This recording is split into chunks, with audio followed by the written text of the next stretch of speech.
So here is your free response question of the day. So this is the actual question used in 2017, question number 6, the last free response question. So you're given one function, it's called g, and you're given it as a table of values. So you have the function values and the derivative values, certain x. You're also given h as a graph. Notice it's not the derivative, just h. And then lastly, you're given f as an equation. So you have three equations going on here, g, h, and f. One table of values, a graph, and a function and equation. It says that g is differentiable, so it's continuous. We're just given certain values of it here. Let h be a function as the graph. It's all line segments when we get there, and then we're going to answer these questions. So part A, and I'm going to do them all here on a separate piece of paper. So 2017. This is free response question 6. All right, so 6a, how are we going to answer this? Find the slope of the tangent line. That's another word for derivative. Slope of the tangent line of f. So I'm going to write down f at x again equals cosine 2x e to the sine x. So step 1 is understand slope of a tangent line is another way of asking for derivative. So I need to know what the derivative is this. So the derivative of cosine is negative sine. There's a little hook of 2 because the derivative of 2x is 2. E to that, you copy it, and then in the exponent sine x, the derivative of that is positive cosine x. Then the last step is to plug in what you're asked for, and you're just plugged in pi. Now we don't need to simplify this, so negative sine 2 pi times 2, e to the sine pi times cosine pi, and that's it. Now, if there's ever a situation you would need to simplify this, this is how you would do it. 2 pi, the y-coordinate there is 0, so 0 times 2 is just 0. The value of sine at pi, that's here on the left, again, is 0. So that's e to the 0, that's 1. And the value of cosine at pi is negative 1, that's the x-coordinate here. So if you put it all together, the answer is negative 1. But this is what you need. 6b. In B, it says k is defined as, so I'm going to write it down. K at x equals h at f at x. And it says what we want to find is the derivative of k at pi.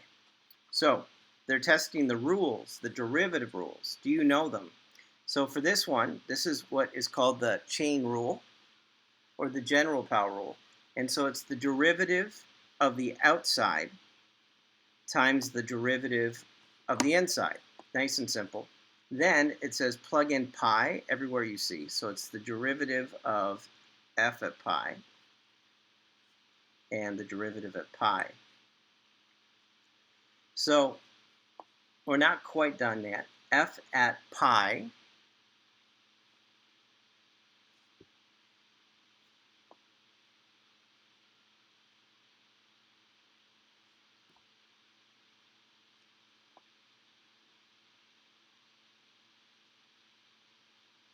sure am.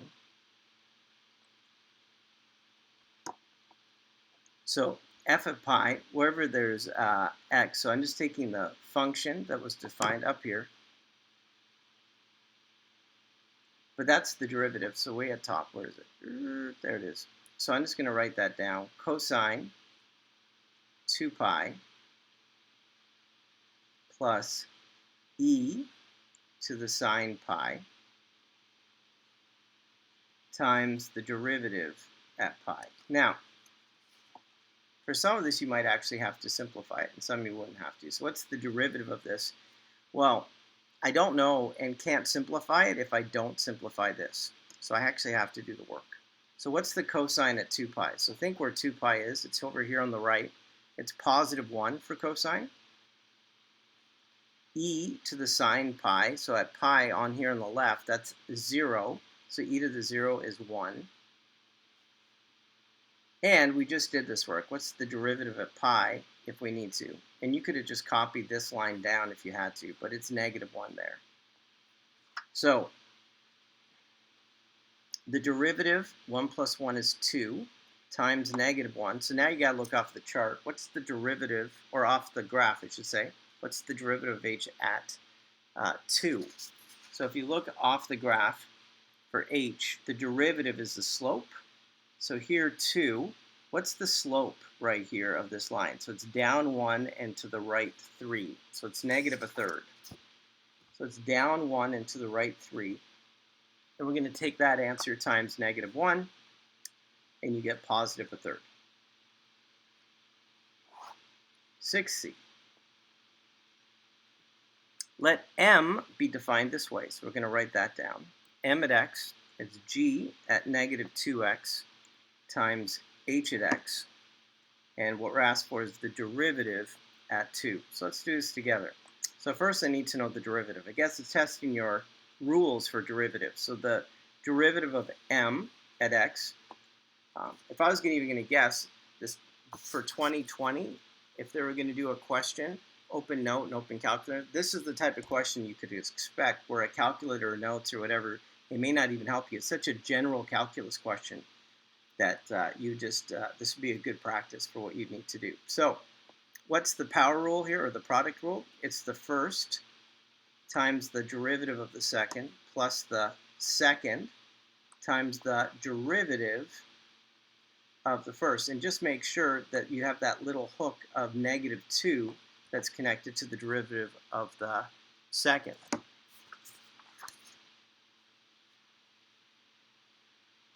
Next, you're going to plug in the number they tell you to plug in, which is 2. So I'm going to plug in 2. Negative 2 times 2, that's negative 4.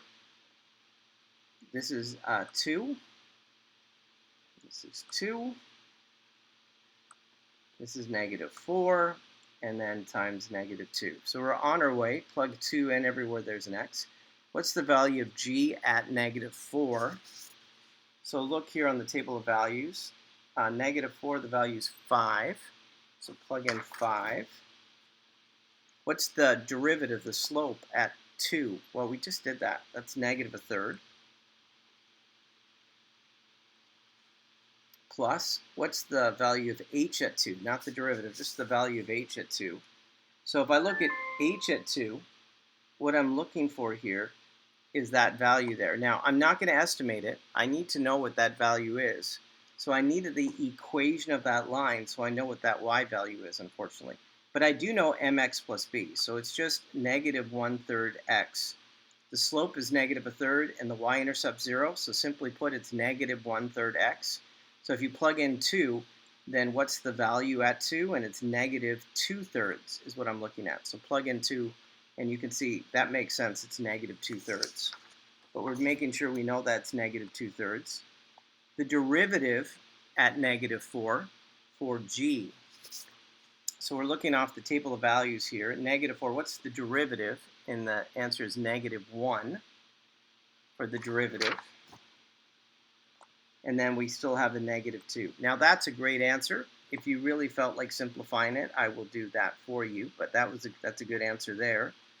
A negative times a negative is positive, times a negative is negative. So that's going to be a negative and another negative. What is that? 2, that's 4 over 3. So that's negative 9 over 3, which is negative 3. But that's a great answer right there.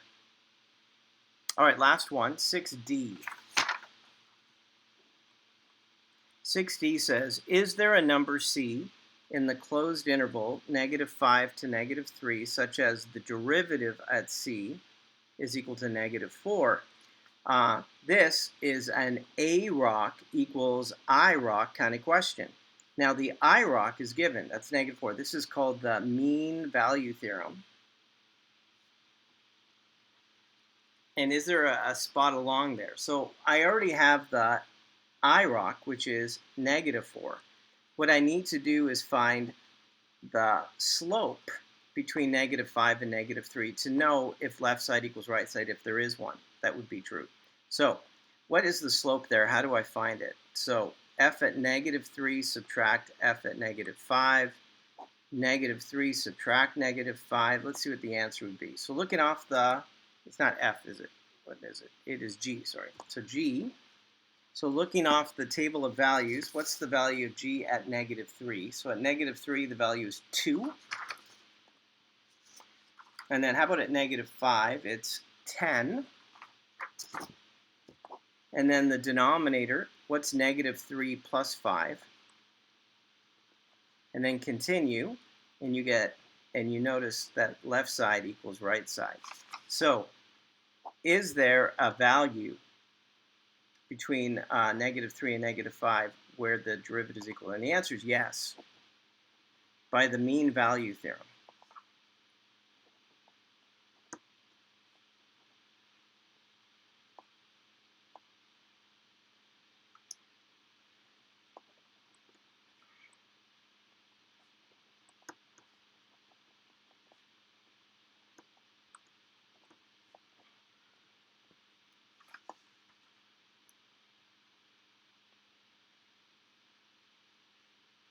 So